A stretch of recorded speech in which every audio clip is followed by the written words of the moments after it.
ఓహ్! అర్థమైంది కానీ, ఆ తర్వాత మీరు లంకని కాల్చేశారు, వికట రూపం దాల్చారు. ఆ భాగం నాకు చాలా ఇష్టం. కానీ నేను ఎవరి మీదైనా కోపంతో అరిస్తే మా అమ్మ, నాన్న తప్పు అంటున్నారు. ఎప్పుడు కోపంగా ఉండాలో ఎలా తెలుస్తుంది? లంకను కాల్చిన అగ్ని నా అహంకారం నుండి పుట్టలేదు. అది ధర్మం యొక్క అగ్ని. నా వికట రూపం వ్యక్తిగత పోరాటం కోసం కాదు. అది అన్యాయానికి వ్యతిరేకంగా ఒక హెచ్చరిక.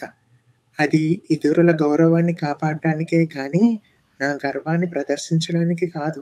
బాధలో ఉన్న స్నేహితుడికి ఓదార్పుగా 4 మంచి మాటలు చెప్పండి. అదే మీ సూక్ష్మ రూపం. అదే ఎవరికైనా అన్యాయం జరుగుతుంటే వారి కోసం ధైర్యంగా నిలబడి మాట్లాడండి. అదే మీ వికట రూపం. అంటే సూక్ష్మ రూపం దయ మరియు ఓదార్పు కోసం, వికట రూపం ధర్మాన్ని కాపాడటం కోసం వాడాలన్నమాట. సరిగ్గా చెప్పావు. ఒక వైద్యుడు మందుని ఎలా సరైన సమయంలో, సరైన మోతాదులో ఇస్తాడో, మీ బలాన్ని కూడా అలానే వాడాలి. అద్భుతం! మాకు ఎంతో స్పష్టంగా అర్థమైంది హనుమాన్‌జీ. ధన్యవాదాలు. మీ ధైర్యమే ధర్మానికి రక్షణ కవచం అవుతుంది. జై శ్రీరామ్.